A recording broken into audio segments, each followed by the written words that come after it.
Have you ever wondered if there are simple ways to measure how well your body is aging without paying for expensive lab work, wearables, or specialty testing? The answer is yes.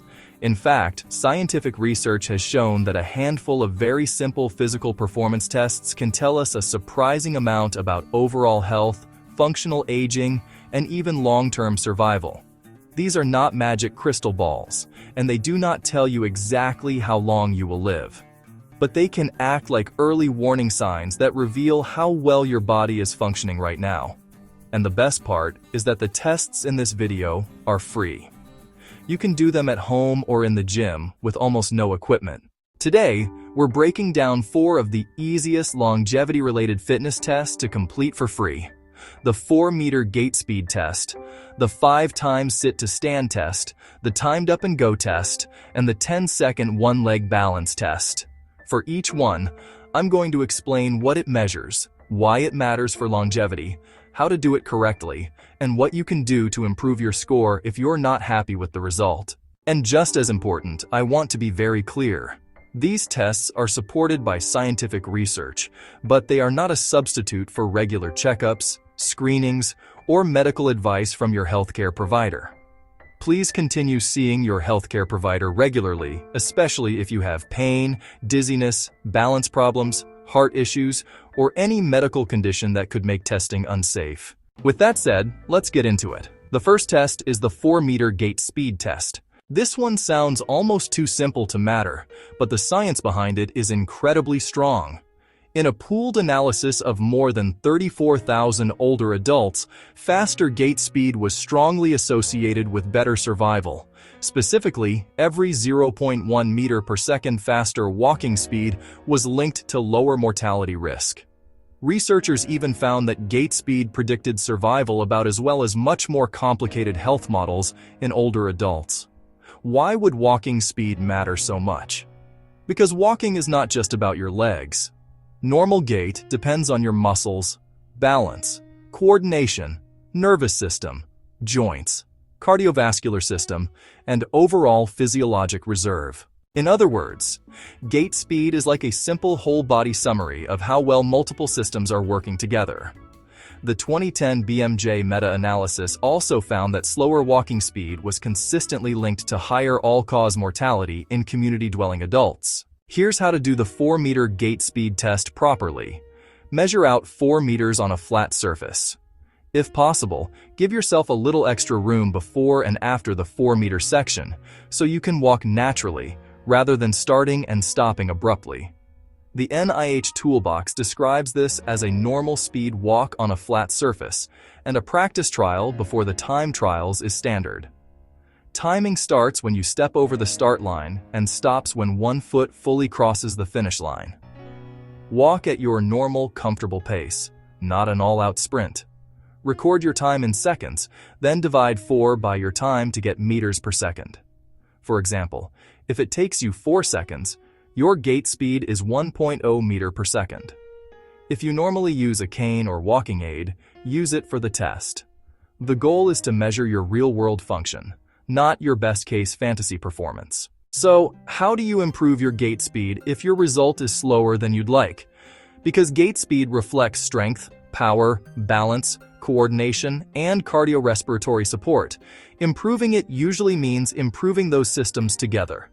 In practice, that means walking more often, adding brisk walking intervals, strengthening your glutes and quads with exercises like squats, step-ups, split squats, and leg presses, and building lower body power with movements like controlled sit-to-stands or stair climbing. Since gait speed also reflects overall conditioning, regular aerobic exercise helps too. That recommendation is a practical inference from what gait speed measures and from the research showing that gait speed reflects multiple body systems, not just one isolated fitness trait. The second test is the 5 times sit-to-stand test, sometimes called the 5-SEX-TS. This test has also been linked to mortality in scientific research. In the BMJ meta-analysis, poorer chair rise performance was associated with higher all-cause mortality risk. Researchers included chair rising alongside grip strength, walking speed, and standing balance as objective physical capability measures that consistently predicted mortality. This test is valuable because it measures more than just whether you can stand up from a chair. It reflects lower body strength, lower body power, coordination, and the ability to repeatedly move your body weight through a fundamental daily life movement pattern. That matters because getting out of a chair is one of the most basic movements tied to independence and functional aging. When that ability declines, overall function often declines with it. To do it correctly, use a standard chair, ideally around normal chair height, and make sure it is stable and freestanding. Sit with your back against the chair and your arms folded across the chest. When the timer starts, stand up fully and sit back down 5 times as quickly as you can. The timer stops when your butt touches the chair after the 5th rep. A practice trial is commonly recommended, and needing to use your hands should be documented because it changes the meaning of the score. If you're not satisfied with your result, the best way to improve is to train the movement qualities that the test actually depends on. Start with sit-to-stands themselves. That sounds obvious, but specificity matters. Practice standing up and sitting down with control. Then strengthen the muscles that drive the pattern: quads, glutes, and core. Exercises like goblet squats, box squats, split squats, leg presses, step-ups, and even assisted squats can all help. If the issue is not just strength but speed, then controlled but intentional concentric work, meaning standing up with more force, can help build power. Since the 5x STS is essentially a repeated lower body transfer task, improving lower body strength and power is the most direct route to a better score. The third test is the Timed Up and Go test, or TUG. This is another deceptively simple test with meaningful research behind it. In the Tromsø study, which followed older men and women for up to 11.8 years, slower timed up and go performance was associated with higher all-cause mortality. Compared with the fastest fifth of participants, the slowest fifth had a significantly higher risk of death. What makes TUG especially useful is that it combines multiple abilities into one quick test. You have to stand up from a chair, walk, turn around, walk back, and sit down. That means it captures transitional strength, gait speed, turning ability, balance, and general mobility all at once. If gait speed is a whole-body movement snapshot, TUG is a whole-body movement challenge with an added balance and direction change component. To perform the TUG correctly, set up a chair and mark a line 3 meters away. Sit in the chair. On go, stand up, walk to the line, turn around, walk back, and sit down again. The original TUG paper describes it as a test of basic functional mobility. Time the entire sequence from the start cue until you are seated again. If your time is slower than you'd like, improving it usually means working on 3 categories at once. First, improve chair rise strength with squats, sit-to-stands, split squats, and step-ups. Second, improve walking speed and general conditioning with regular walking, incline walking, or cycling. Third, improve balance and turning control with exercises like cone walks, marching, lateral stepping, controlled pivots, and single-leg stability drills. Since TUG includes standing, walking, turning, and sitting, your best improvement strategy is to practice those components separately and then together. That's a reasonable training inference based on the structure of the test and the way it measures integrated mobility. The fourth test is the 10-second one-leg stance test. Out of all the tests in this video, this may be the easiest to try immediately, but please be smart with it because balance loss can lead to falls. Always perform this near a wall, countertop, sturdy support, or with a spotter nearby. In a 2022 study published in the British Journal of Sports Medicine, adults between ages 51 and 75 who could not complete a 10-second one-leg stance had a significantly higher risk of all-cause mortality, even after accounting for age, sex, BMI, and several health conditions. The adjusted hazard ratio was 1.84, meaning the non-completers had substantially higher risk. Why does such a simple balance test matter?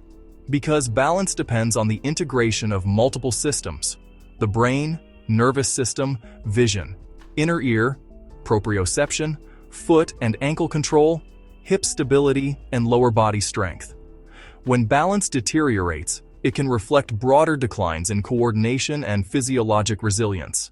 It also matters practically because poor balance increases fall risk, and falls are a major driver of disability and loss of independence as people age. To do the test properly, stand barefoot or in stable shoes on a flat surface near support. Lift one foot off the floor and try to hold the position for 10 seconds without grabbing support. In the study, participants kept their arms by their sides and placed the lifted foot against the standing leg. Up to 3 attempts were allowed. If you cannot safely do that, skip the test. Safety matters more than the score. If your balance is not where you want it to be, the good news is that balance is trainable. Start with simple supported balance work. Practice standing on one leg near a wall, then progress to longer holds, eyes forward posture, and reducing how much support you use. Strengthen your ankles, calves, feet, glutes, and core. Exercises like calf raises, single-leg Romanian deadlifts, step-ups, marching, heel-to-toe walking, and lateral band walks can help.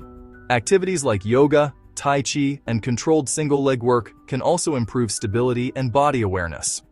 Since the one-leg stance depends on neuromuscular control plus lower body stability, improvement usually comes from a mix of balance practice and strength work rather than from one exercise alone. That's an evidence-based practical takeaway from what this test measures. So what's the big picture here? These 4 tests are not meant to make you anxious. They are meant to give you useful feedback. The reason they matter is that they measure real-world function, not vanity metrics, not social media fitness, real movement capacity. That does not mean a poor score means something terrible is guaranteed to happen. It means you may have found an area worth improving. And that is the empowering part. Because strength can improve, walking speed can improve, mobility can improve, balance can improve. Your body is trainable, and small changes practiced consistently over time can meaningfully improve the qualities these tests measure. Again, these tests are not a substitute for regular wellness exams, lab work, preventive screening, or medical care. Think of them as practical fitness check-ins that can help you monitor functional aging between visits with your healthcare provider. If you want, you can test yourself every 3 months and see whether your walking speed, sit-to-stand time, mobility, and balance are moving in the right direction. That can be incredibly motivating, especially because these are measures that actually matter in daily life and healthy aging. If you found this video helpful, leave a comment and tell me which of these 4 tests you want to try first. And don't forget to like and subscribe for weekly health, fitness, and longevity tips.